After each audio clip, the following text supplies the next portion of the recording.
Ya, setelah NFT yang secara mengejutkan ternyata dirilis dengan angka 300 ribuan. Nah, kira-kira apa lagi yang akan terjadi untuk minggu ini terutama? Ya, berarti kita sudah melewatkan terkait dengan plafon utang, dramanya sudah selesai.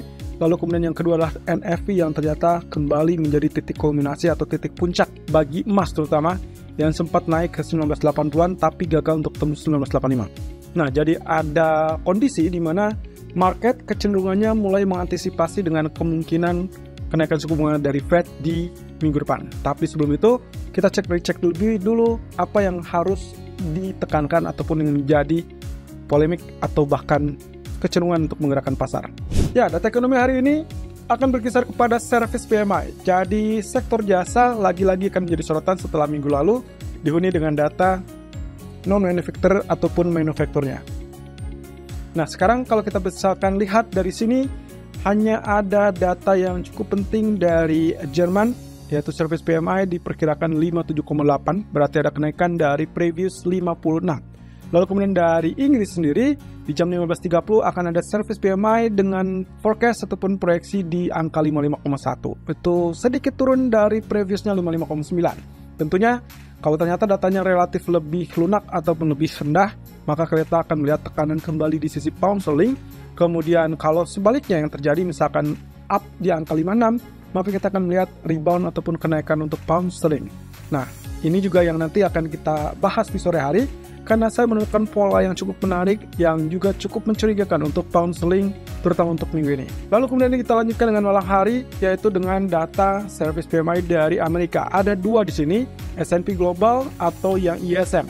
Saya lagi-lagi lebih menekankan kepada data ISM karena biasanya itu yang akan menjadi core ataupun sentimen inti dari penggerak market. Jadi kalau lihat dari sini datanya kecenderungan proyeksi 52,3, artinya diharapkan terjadi kenaikan dari previousnya 51,9. Sementara sebagai katakanlah mungkin pembanding, bolehlah kita melihat S&P Global Service PMI yang ternyata diperkirakan akan mengalami kenaikan 55,1 dari angka previous 53,6, cukup tinggi. Jadi mana yang akan menggoyangkan market? Ya, saya lebih sarankan tetap dengan ISM. Jadi kalaupun nantinya di jam 24.05 diawali dengan S&P Global Service PMI, kalau ternyata memang data itu lebih tinggi, maka biasanya bisa saja ISM Service juga mengalami kenaikan. Walaupun secara angka mungkin tidak akan terlampau tinggi daripada yang dihasilkan oleh S&P Global. Tapi apapun itu, intinya adalah saling keterkaitan. Dan fokus data ekonomi minggu ini ada service PMI yang nanti malam akan dirilis dari Amerika, kemudian service PMI dari Inggris dan juga Euro yang tadi juga kita sudah sempat lihat. Artinya semuanya atau duanya itu akan diselesaikan di satu hari, ya, di hari Senin. Kemudian kita akan lihat data GDP dari Jepang di hari Kamis, kemudian inflasi di China juga akan dirilis di hari Jumat.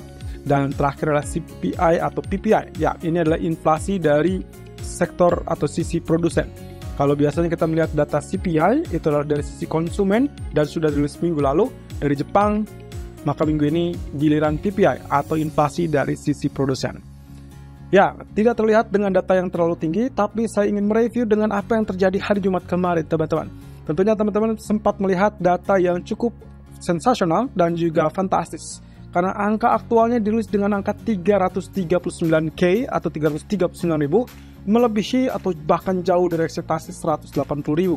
Kalau Anda lihat dengan apa yang sempat kami share, terutama untuk klien ataupun konsumen agrodana, kami sempat men-share tentang skenario yang harus ataupun memungkinkan untuk dihadapi saat rilis data, yaitu skenario 1-4. Dan ternyata rilis tersebut adalah skenario nomor 2, di mana imbasnya itu akan bergejolak sampai penutupan atau setelah data NFT. Ya, dan itulah yang terjadi kemarin, terutama Anda bisa lihat di grafik emas.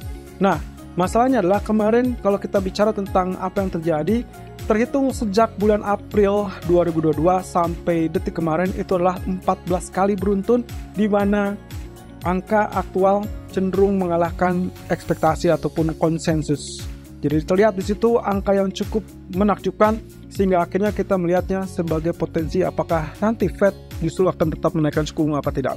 Walaupun demikian ada beberapa catatan juga.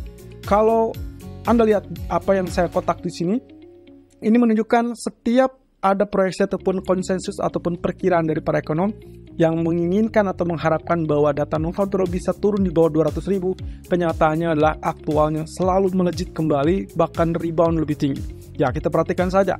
Oktober dengan angka ekspektasi 200.000 dari previous 315.000, ternyata aktualnya naik di 261.000. Fail.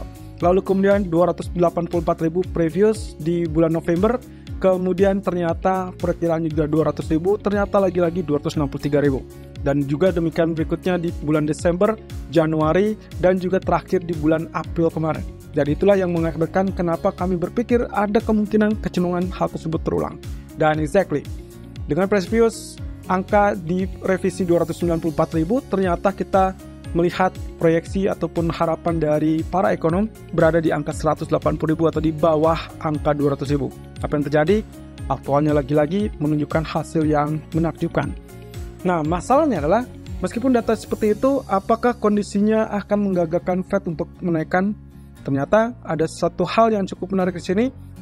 Nick Timiraos dari Wall Street Journal yang juga dikenal sebagai insider dari Fed yang selalu memberikan informasi apa yang terjadi di dalam Fed itu sendiri. Dia mengatakan bahwa laporan NFP di hari Jumat tersebut kemungkinan tidak banyak mengklarifikasi apa yang akan terjadi dalam keputusan minggu depan. Jadi menurut dia, kalaupun iya, maka kemungkinan NFP tersebut akan mendorong Fed tetap untuk melewatkan kenaikan suku bunga di bulan Juni, melainkan juga tetap terbuka untuk kenaikan di akhir musim panas, dan itu berarti bulan Juli. Hal yang sama juga disampaikan oleh Bank of America ataupun Morgan Stanley yang melihat kondisi NFP walaupun kuat, tapi tidak bisa dipungkiri. Tingkat pengangguran melonjak sampai 3,7% dan Fed bukan hanya melihat dari laporan NFP, melainkan juga tingkat penganggurannya. Dan menurut mereka, sama dengan apa yang dikatakan Nick Timiraos, kemungkinan tidak akan mengaburkan ataupun membatalkan kemungkinan Fed akan skip atau melewati kenaikan di bulan Juni. Tapi tetap diingatkan bahwa kemungkinan potensinya adalah kenaikan mungkin 50 basis point di bulan Juli. Ya, hal ini juga memberikan kesempatan untuk Fed setidaknya 1 bulan ke depan masih bisa meninjau kembali data NFP atau bahkan data inflasi CPI dan juga bahkan data tingkat pertumbuhan GDP. So, kalau itu yang terjadi, saya rasa akan sangat wajar kalau ternyata nantinya kita akan melihat mungkin dolar hanya naik sampai mungkin sesi sore hari atau menjelang pembukaan sesi New York. Dan setelah itu, semua akan balik lagi dengan data ISM Service PMI dan mungkin saja figurnya adalah kembali kepada fokus utama, yaitu skip bulan Juni dari Fed.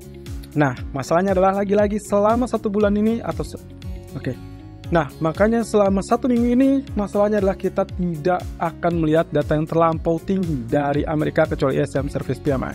Dan diharapkan juga tidak akan ada pernyataan dari Fed karena ini adalah masa blackout period di mana pejabat Fed dan semua yang terlibat dalam FOMC meeting minggu depan itu tidak diperkenankan untuk memberikan pernyataan ke media. Ya, kabar bagus adalah dari OPEC yang ternyata bersikap untuk tetap melanjutkan program pemangkasan produksi dan kali ini diperpanjang. Yang sebelumnya akan dievaluasi di akhir 2023, ternyata mereka langsung menyampaikan bahwa target untuk pemangkasan tersebut sampai 2024.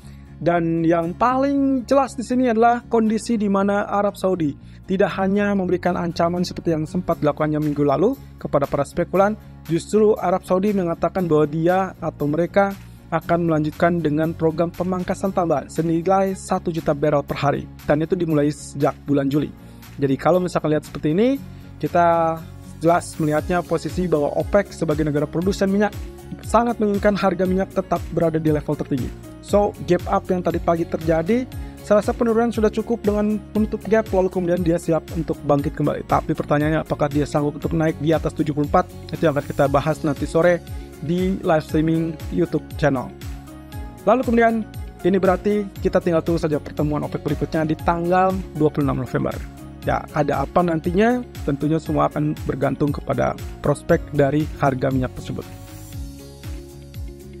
Ya, peringatan dari Fitch masih belum selesai terkait dengan plafon utang, teman-teman. Walaupun kita sudah tahu bahwasannya di hari Jumat kurang lebih parlemen dan juga Senat terakhir sudah mengkondisikan bahwa mereka menyetujui untuk kenaikan plafon utang Dan hari ini diagendakan Presiden Biden akan menandatangani. Dan lagi-lagi kami ingatkan terkait dengan history repeat itself.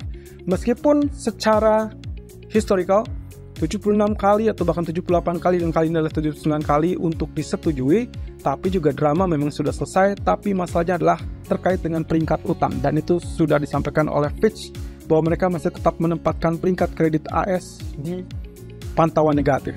Artinya apa? Mereka belum segera mencabutnya dan mereka ingin melihat situasi yang terbaru terkait dengan kebijakan pengelolaan utang ataupun ya kita katakanlah mungkin dengan kondisi kebijakan fiskal secara medium term. Apakah masih akan terjadi perdebatan ataupun perselisihan di antara partai politik yang berkuasa atau tidak? Dan itu yang membuat prihatin dari Fitch.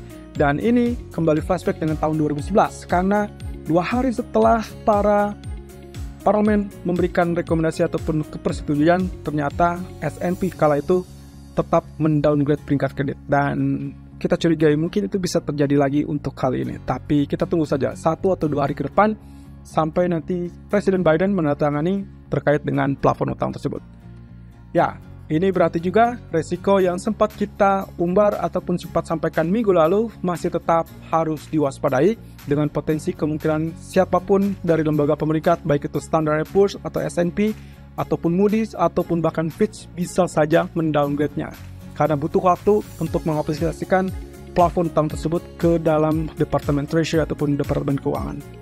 Dan itu berarti pula apa yang sempat terjadi di 2011, hati-hati S&P 500 itu bisa saja kembali tertekan setelah muncul ancaman ataupun bahkan penurunan peringkat kredit. Ya, pada akhirnya apa yang dimunculkan dari data ekonomi ataupun bahkan keputusan dari parlemen atau bahkan NFP kemarin sekalipun semuanya sebetulnya sudah diantisipasi dan sepertinya 74% market memperkirakan kemungkinan Fed akan bertahan atau mempertahankan suku bunga di bulan Juni. Tapi menariknya adalah risk aset seperti saham kecenderungan sekarang ini mulai merespon positif terkait dengan data-data ekonomi yang positif. Walaupun kita tidak tahu ke depannya seperti apa, tapi hati-hati dengan tadi ancaman dari Fitch. Dan nanti kita sore akan membahas terkait dengan outlook dari potensi pergerakan berikutnya.